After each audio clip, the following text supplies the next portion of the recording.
চাষির প্রধান যে মূলধন সেটা হলো মৃত্তিকা, মাটির উপর তলের মাটি।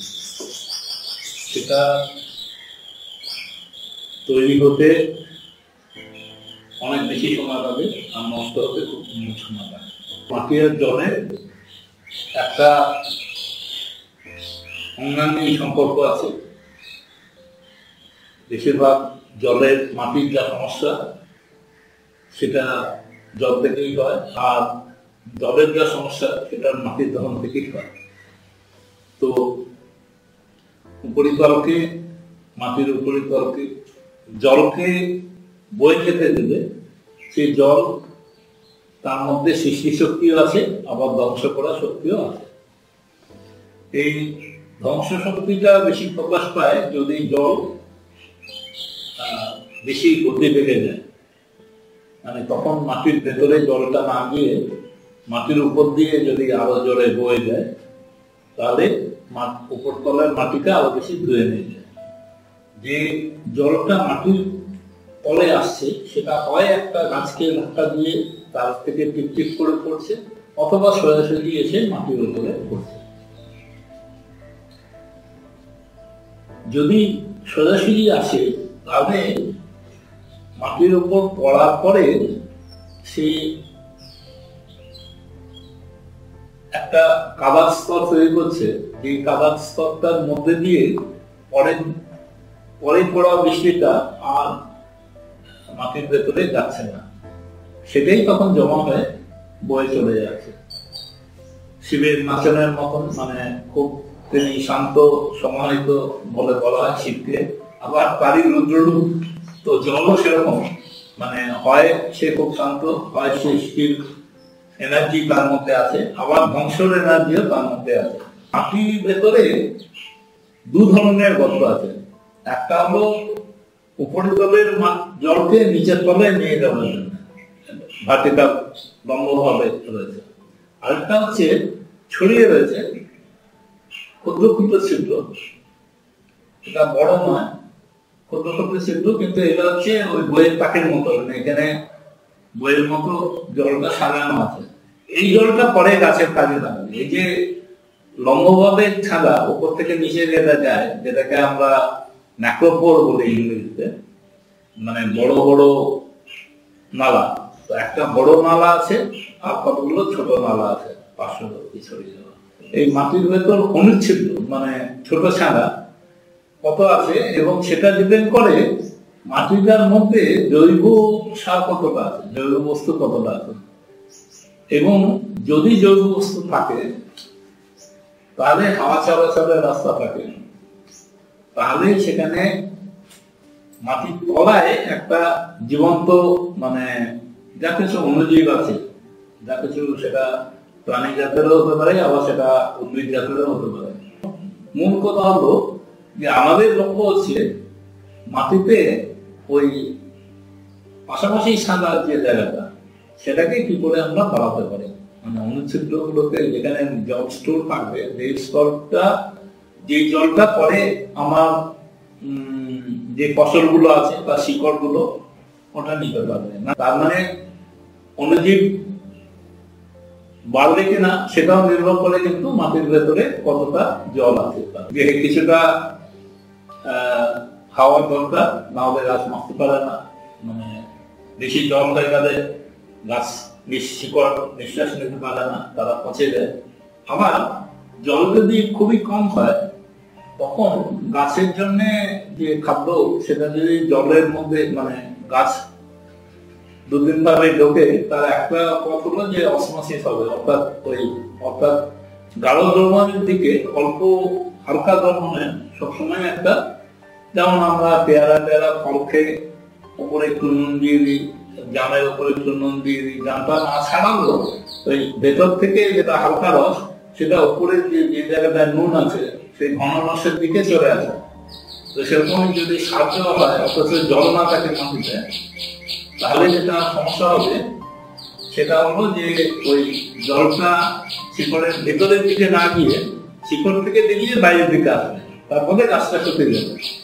মাটির ভেতরে জল ধরে রাখার ক্ষমতা না থাকে, তার মানে খাদ্য ধরে রাখার ক্ষমতা তার নেই। যে খাদ্যটা নিয়ে, যে ইনগ্রিডিয়েন্টটা নিয়ে, যে উপাদানগুলো নিয়ে, যে মিনারেল গুলো নিয়ে গাছের পাতা নামা হবে, মানে ওই একই ব্যাপার। মানে সে সালোক সংশোধন করার পরে গাছের নিম্ন অঞ্চলে পাঠানোর জন্য ইত্যাদি ওই খাবারটা রান্না হয় গাছের পাতাতে, কিন্তু খাবারের কিছুটা অংশ, বেশিরভাগ অংশটাই বাতাস থেকে আসে, কিন্তু কিছু অংশ মাটি থেকে আসে। সেই অংশটা খুব জরুরি, মানে সেই জলটা, সেই অংশটা খুব জরুরি।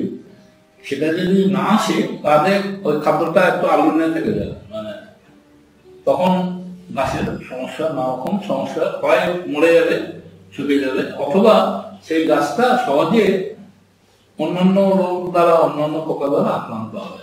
যদি মাটিটাকে ঢেকে রাখা যায়, আর যদি মাটিতে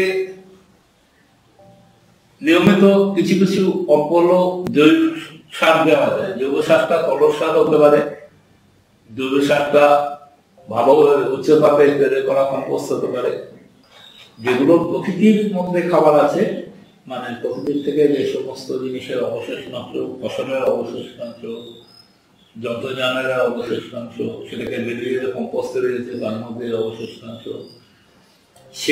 সেটা তাদের খাবার। আর সেটা খাবার তৈরি করলে সেই অণুজীব গুলো, সেই কেঁচো গুলো, সেই জিনিসগুলো গাছের জন্য খাবার তৈরি করে দেয়। করে এত মানে গাছের এইটুকু, মানে গাছের শিকড়টা এত বড় হলেও ওই আমাদের হাতটা যেমন এত বড়, কিন্তু আমরা খাবার খাই শুধু হাতের ডগা দিয়ে, আমরা পুরোটা দিয়ে খাই না। তো সেরকমই গাছেরও শুধু শিকড়ের আগাটা, এই যে জায়গাটুকু, এই জায়গাগুলোতে প্রচুর পরিমাণে এই ধরনের লোম আছে। তো এই যে গাছের শিকড়ের শুধুমাত্র প্রান্তভাগ এইটার খাদ্য দেয়, আর এই জায়গাতে প্রচুর চুলের মতো লোম খাড়া হয়ে আছে, যার ফলে ক্ষেত্রফলটা অনেক বেশি। যদিও এটা দৈর্ঘ্য অনেক কম, কিন্তু এটা ক্ষেত্রফল অনেক বেশি। এই মনোরম গুলো মাটির থেকে খাবার সংগ্রহ করে। তো গাছের বয়সের সঙ্গে সঙ্গে গাছের মাথাটাও যেমন বড় হবে, উপর থেকে বৃষ্টি পড়লে সেই জলটা কোথায় ধরে পড়বে সেই জায়গাটা পাল্টাতে থাকবে। যত কাছের বদলে দূরে হবে, মাথাটা যত উঁচু বেশি হবে, এখান থেকে ছড়িয়ে যখন এখানে হবে, এখানে হবে, তখন ন্যাচারালি প্রকৃতির জলটা সেটাও অনেক দূরে পড়বে, গাছের কাণ্ড থেকে অনেক দূরে পড়বে। তার মানে সেই যদি দিতেই হয়, তাহলে এখানে গর্ত করে, এখানে একটা হাঁড়ির মধ্যে বা এখানে একটা গর্তের মধ্যে ইট ভরে এখানে মাসে একবার জল দেওয়া। এই জন্য মাটিটা হালকা রাখা এবং এই জন্য মাটিতে কম্পোস্ট দেওয়া, যাতে করে ওই তার সঙ্গে খাবারটা এর মধ্যে দিয়ে এটা মাথায় রাখা যে বেশিরভাগ খাবারের জন্য যা কিছু দরকার সেটা গাছ হাওয়া থেকেই নেয়, সামান্য অংশ মাটি থেকে নেয়। আমাদের দেশের প্রধান সমস্যা, যেটা শুরুতেই বলেছিলাম, আবার পোশাকি ভাষায় বলছি, যে ভূমিক্ষয়, সয়েল ইরোশন। বিশেষত যদি বৃষ্টিপাত অসমান হয়, যেটা আমাদের হয়, কারণ আমাদের সারা বছরে যা বৃষ্টি হয় তার অর্ধেকেরও বেশি 3-4 সপ্তাহের মধ্যে হয়ে যায়। সেই সময় জলের ধ্বংসকারী ক্ষমতা, আমরা যে নদীর জল যখন দেখছি সেটা লাল হয়ে গেছে, এটা মানে হচ্ছে উপরে তলার মাটি ধুয়ে যাচ্ছে। যদি ঝর্ণা থেকে পড়ে, সেটা 500 ফুট 700 ফুট উপরে ঝর্ণা থেকে পড়লে জলটা পরিষ্কারই থাকবে, অর্থাৎ গাছের লেয়ারের মধ্যে ফিল্টার হয়ে জলটা বেরোবে, সেটা স্বাভাবিক থাকবে। কিন্তু এই যে নিচের যে জলটা হচ্ছে, এত মাত্র এইটুকু ধান খেত এতটা উঁচু কি খেত এতটা, তো কতটা স্লোপ আছে, স্লোপটা বেশি স্লোপ নাকি কম স্লোপ, কতটা বৃষ্টির অ্যাঙ্গেলটা কি, এবং তার সঙ্গে ঝড় আছে কিনা, এবং মাটির উপরে আচ্ছাদন আছে কিনা, এটার উপর নির্ভর করে মাটি কতটা জল ধরে রাখতে পারবে। তো এই কম জলেও এই জল আর মাটির সম্পর্ক সঙ্গে মানে ওই মানে একের সঙ্গে আরেকটা সম্পর্ক, যাতে করে একটা বাড়লে একটা কমবে, একটা কমলে একটা বাড়বে, এই ব্যাপারটা আছে। সুতরাং সেই ব্যালেন্সটাকে ব্যবহার করে রাখা, যে যতটা সম্ভব প্রাকৃতিক জল যেটা পড়ছে সেটাকে যেন আমরা আহরণ করে রাখি। আহরণ করে রাখলে মাটির তলায় জমে থাকলে, মাটির কণার মধ্যে ঢুকে থাকবে, কণার মধ্যে ঢুকে থাকবে, সেই জলটাই পরে গাছ ব্যবহার করতে পারবে, সেই গাছটাতেই অণুজীবরাও নিজের কাজ করতে পারবে এবং তারা অনেকেই বাতাস থেকে নাইট্রোজেন, বাতাস থেকে অন্যান্য খাবার নিয়ে সেটা গাছকে ফেরত দিতে পারবে। সেই জন্যই মানে মাটি আর জলের মধ্যে একটা অতপ্রত সম্পর্ক আছে এবং আমাদের চেষ্টা করা উচিত যে যতটা সম্ভব আমরা জল নষ্ট না হতে দিই। কারণ আজকে যে জল উপর থেকে নিচের দিকে যাবে, এইটাই প্রকৃতির নিয়ম। নিচের থেকে উপরে তুলতে শক্তি লাগে, যেটা ইয়াং জল, যেটা নতুন জল, অর্থাৎ এক সপ্তাহ আগের বৃষ্টি, এক মাস আগের বৃষ্টি, এক সিজন আগের বৃষ্টি, সেটা দিয়ে আমাদের চাষ ব্যবস্থা গড়ে ওঠা উচিত। যেটা 50 বছর লেগেছে বিন্দু বিন্দু করে মাটির গভীরে 500 ফুট 700 ফুট নিচে, সেই জলটা যে চাষে ব্যবহার করা উচিত না, সে কথা আমরা তো জানি যে গভীর জল, যে জল তৈরি হতে 100 বছর লেগেছে, সেই জল আমি 100 মিনিটেরও অনেক খরচ করে দিলাম, এইভাবে কোনো সাস্টেনেবল চাষ হতে পারে না। এই সময় কোনো যে জলটা তৈরি হতে, যে জীবাণুটা তৈরি হতে, যে গাছটা তৈরি হতে, যা কিছু তৈরি হতে, যদি তৈরি হতে 50 বছর লাগে আর জ্বালিয়ে দিতে 50 মিনিট লাগে, 50 দিন লাগে, তাহলে সেখানে কোনো সময় সাম্য ফিরিয়ে আনা সম্ভব নয়। অধিকাংশ জিনিস প্রকৃতিতে ভালো আর মন্দ খুব একটা আলাদা কিছু নয়, ওইটা ওই ডিগ্রির ব্যাপার। মানে খুব ভালো হলেও, মানে খুব বেশি নুন দিলেও খাবার অযোগ্য হয়ে যাবে, আবার নুন একদমই না দেবে তখন খাবারটা আরো না হবে, খেতে ভালো লাগবে না। তো এই আমাদের বানের ডাক্তার ভাষায়, কবিতার ভাষায়, যে ভালোবাসার এমন গুণ পানের সাথে যেমন চুন, কম হইলে লাগের দাম আর বেশি হবে পুড়ে দাম। মানে একটু আমাদের ব্যালেন্স রাখা এবং একটু এই মানে দুটো জিনিসের মধ্যে একটু সামঞ্জস্য রাখা তৈরি হওয়ার সময় এবং ব্যবহারের সময়, এবং একটা অপরটাকে সবসময় ওই একদিকে গাছ, একদিকে মাটি, একদিকে জল, আর আসছে হাওয়া, সূর্যের রোদ, এইগুলোর সম্পর্ককে পাল্টানোর উপরেই পুরো সুস্থায়ী চাষ দাঁড়িয়ে আছে।